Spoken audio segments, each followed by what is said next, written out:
Idealism in education third part है। शिक्षा में आदर्शवाद तीसरा हिस्सा है।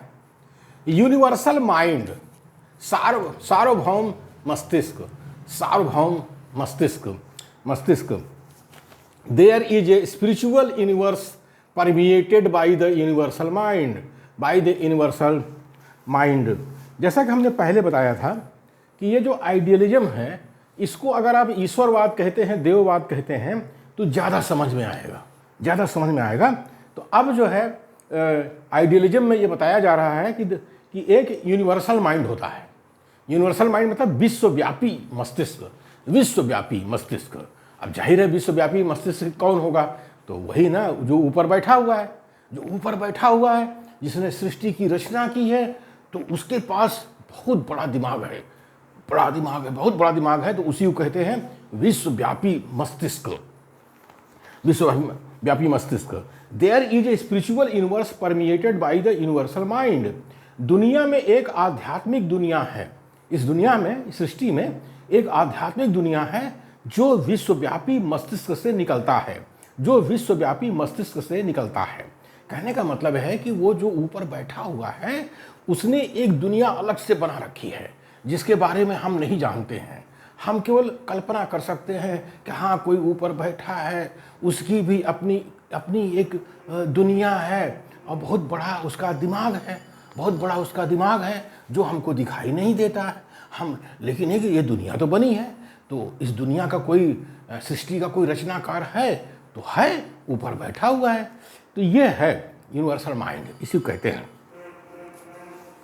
This little mind is a part of the universal mind. यह छोटा सा मस्तिष्क विश्वव्यापी मस्तिष्क का हिस्सा है। ये जो हम लोगों के पास में जो दिमाग है, मस्तिष्क है, ये बड़ा छोटा दिमाग है और वो ऊपर बैठा है, बहुत बड़ा है, सर्वशक्तिमान है, तो उसका दिमाग बहुत बड़ा है, उसका मस्तिष्क। तो ये छोटा सा जो मस्तिष्क हम लोगों के पास है, विश्वव्यापी मस्तिष्क का हिस्सा है। यानी ऊपर बैठा है, उसके पास दिमाग है, उसी का छोटा सा हिस्सा हमारे पास भी है। तो इसीलिए हमारे जो यहाँ ऋषि मुनि हम देखते हैं, ऋषि मुनि या बड़े बड़े जो दार्शनिक हैं, जो इसके देववाद के और ईश्वरवाद कहते हैं, अहम ब्रह्मास्मि, मैं ही ब्रह्म हूँ। आप इसी को ध्यान में रख करके, चूँकि ये लोग ईरान से, सीरिया से, उधर से आए थे, ईरान और सीरिया से हमारे देश के अंदर, तो वहाँ पर ईरान में जो है एक मंसूर साहब थे जो इस्लाम में चले गए थे। तो वो कहते हैं कि अनहलक मतलब वो भी इसी तरह से अहम ब्रह्मास्मि वगैरह कह रहे थे। अब वो इस्लाम वाले जो भड़क गए, इस्लाम वाले बोले, अरे इतना बड़ा दिमाग है, वो ऊपर बैठा है, तुम कह रहे हो कि मैं भी उसका हिस्सा हूँ, हम ब्रह्मास्मि बोले हो। उसको जो है ईंट पत्थर मारे इतना कि मर गया, मंसूर साहब मर गए। ये भी इतिहास में आप देखा जा सकता है, इसको ऐसे आप देख सकते हैं। Mind and soul are not matter, they are imperishable. Final reality is mind. मस्तिष्क और आत्मा भौतिक पदार्थ नहीं है, वे नष्ट नहीं होते। अंतिम सत्य मस्तिष्क है। ये जो देववादी हैं, ये आइडियलिज्म वाले हैं, आदर्शवादी लोग जो हैं, जिनको हम देववादी और ईश्वरवादी कह रहे हैं, ये कह रहे हैं कि मस्तिष्क और आत्मा भौतिक पदार्थ नहीं है। मस्तिष्क क्या है? उस शरीर का हिस्सा है।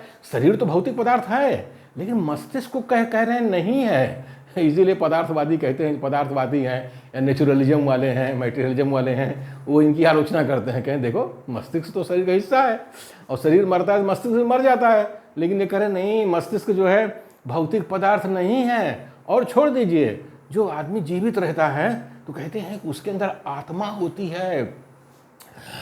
होती है और वो जो ऊपर बैठा है वो परमात्मा है। जब आदमी मरता है तो वो आत्मा परमात्मा को चली जाती है, तो इसीलिए वो भौतिक पदार्थ नहीं है। अब किसने देखा परमात्मा को, किसने देखा आत्मा को? अब क्या करें, लेकिन ये है कि आदर्शवाद में ये पढ़ाया जाता है। तो कह रहे हैं कि चूंकि ये पदार्थ नहीं है, इसलिए नष्ट नहीं होते हैं, जबकि शरीर नष्ट हो जाता है। अब फिर कह रहे हैं अंतिम सत्य मस्तिष्क है। अंतिम सत्य मस्तिष्क है कि जो आखिरी सत्य है वो मस्तिष्क में रहता है, दिमाग में रहता है। और चूंकि ये दिमाग उस विश्वव्यापी मस्तिष्क का हिस्सा है, यानी ऊपर जो परमात्मा बैठा है उसका हिस्सा है, इसीलिए जो है मस्तिष्क को कह रहे हैं कि उसके अंदर जो ज्ञान होता है वो अंतिम सत्य है, वो अंतिम सत्य है।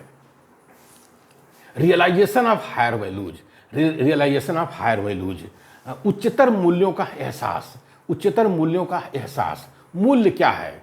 अब जैसे बाजार में हम लोग जाते हैं तो गेहूँ चावल दाल खरीदते हैं तो उसके लिए हमको पैसा देना पड़ता है, रुपया देना पड़ता है, कुछ धन देना पड़ता है, तभी हमको मिलता है। तो उसी को मूल्य कहते हैं, उसी को मूल्य कहते हैं। तो उसी तरह मानव जो जिंदगी है इसके अंदर भी कुछ ऐसी चीज़ें हैं जिसको मूल्य दिया जाता है, कीमत दी जाती है। जैसे कोई आदमी ईमानदार है, ऑनेस्ट है, तो उसकी कीमत है, उसकी कीमत है। अब कोई आदमी डिसऑनेस्ट है, मतलब बेईमान है, तो उसकी कीमत नहीं है। तो वही कह रहे हैं कि जो इंसान है वो जो है उच्चतर मूल्यों का एहसास, मतलब एक से एक मूल्य है, जो छोटा मूल्य है, फिर बड़ा मूल्य है, फिर बड़ा मूल्य है, ऐसे बड़े बड़े मूल्य हैं। जैसे ऑनेस्टी हो गया, ये मूल्य है। जैसे वो हो गया जो रिस्पेक्ट है, ये मूल्य हो गया। तो इस तरह से वो मानव जो है मानव जीवन में इनको मूल्य दिया जाता है, इन चीज़ों को। और जिसके पास नहीं होता उसकी कीमत घट जाती है, उसकी कीमत घट जाती है। Ideals are higher values are made by man, ideals are higher values are made by man. आदर्श अथवा उच्चतर मूल्य मानव ने बनाए हैं, आदर्श अथवा उच्चतर मूल्य मानव ने बनाए हैं। मतलब मानव की जिंदगी में जो मूल्य दिया जाता है ईमानदारी है, फेथ है, लॉयल्टी है, इस तरह से जो मूल्य दिया जाता है, लव है, जो मूल्य दिया जाता है, तो इसको ईश्वर ने नहीं बनाया है, इसको मानव ने अपनी ज़िंदगी में इसको माना है कि ये जो है मूल्य हैं, इनकी कीमत है, मानव की ज़िंदगी में इनकी कीमत है। These values are truth, goodness and beauty. These values are truth, goodness and beauty. ये मूल्य सत्य, अच्छाई एवं सुंदरता है। ये मूल्य सत्य, अच्छाई एवं सुंदरता है। जो हायर वैल्यूज हैं, यानी जो बड़े बड़े जो मूल्य हैं, उनका नाम है सत्य, अच्छाई एवं सुंदरता। इसी को कहा जाता है सत्यम शिवम सुंदरम। यानी जो आदमी ट्रुथ बोलता है, सही बोलता है, सच बोलता है, उसकी कीमत है। सही बात है, कीमत है। उसी तरह से कहते हैं कि सत्य है, अच्छाई है, सुंदरता है, इनका मानव जीवन में मूल्य है। इसी को कहा जाता है सत्यम शिवम सुंदरम, सत्यम शिवम सुंदरम। These values, the teacher serves as a living ideal or model for the students and represents to some degree what the students can become. अध्यापक विद्यार्थियों के लिए जीता जागता एक आदर्श अथवा नमूना होता है। अध्यापक विद्यार्थियों के लिए जीता जागता एक आदर्श अथवा नमूना होता है, जो एक मात्रा का प्रतिनिधित्व करता है, कुछ मात्रा का प्रतिनिधित्व करता है, जो कि एक विद्यार्थी बन सकता है, डिग्री माने मात्रा या उपाधि जो कह लीजिए। तो आदर्शवाद में अध्यापक को बड़ा महत्व दिया गया है कि जो बिना गुरु के ज्ञान नहीं होता है। कहते नहीं, बिना गुरु के ज्ञान नहीं होता है। इसीलिए कबीरदास जी ने कहा है कि गुरु गोविंद दोऊ खड़े काके लागू पाए, बलिहारी गुरु आपने गोविंद दियो बताए। तो कबीरदास जी कहते हैं गुरु और ईश्वर दोनों अगर खड़ा हो तो मैं सबसे पहले गुरु के पाँव पड़ूंगा, क्योंकि ये गुरु है जिसने हमें ज्ञान दिया कि ये वो ही बता रहा है कि ये ईश्वर है। जाहिर है कि ऊपर बैठा हुआ है, वो दिखाई तो पड़ता नहीं है। अब यहाँ जो बाबा लोग हैं, ऋषि मुनि हैं, पैगंबर हैं, ये जो गुरु लोग हैं, वही तो बताते हैं कि ऊपर बैठा है। हाँ, ऊपर देव बैठा है, सर्वशक्तिमान है, और देव है तो देवी है, और उसके बच्चे हैं ढेर सारे, वही सृष्टि को चला रहे हैं। तो ये सब बात किसने बताया? गुरु ने बताया। जाहिर है कि जो गुरु के पास जो अनुभव होता है, 30-35 साल पढ़ाने का अनुभव होता है, तो अपना जो अनुभव है वो अपने विद्यार्थी को हस्तांतरण करता है। जब हस्तांतरण करता है तो विद्यार्थी को 30-35 साल मेहनत नहीं करनी पड़ती है, वो तुरंत आगे बढ़ जाता है। और सही देखा जाए तो दुनिया इसी तरह से आगे बढ़ती आई है, तभी प्रगति हुई है। तो इसीलिए कहा गया है कि बिना गुरु के ज्ञान नहीं होता है। तो गुरु परंपरा आदर्शवाद में बहुत ज़्यादा महत्व रखती है। और वास्तव में जो है रिसर्च भी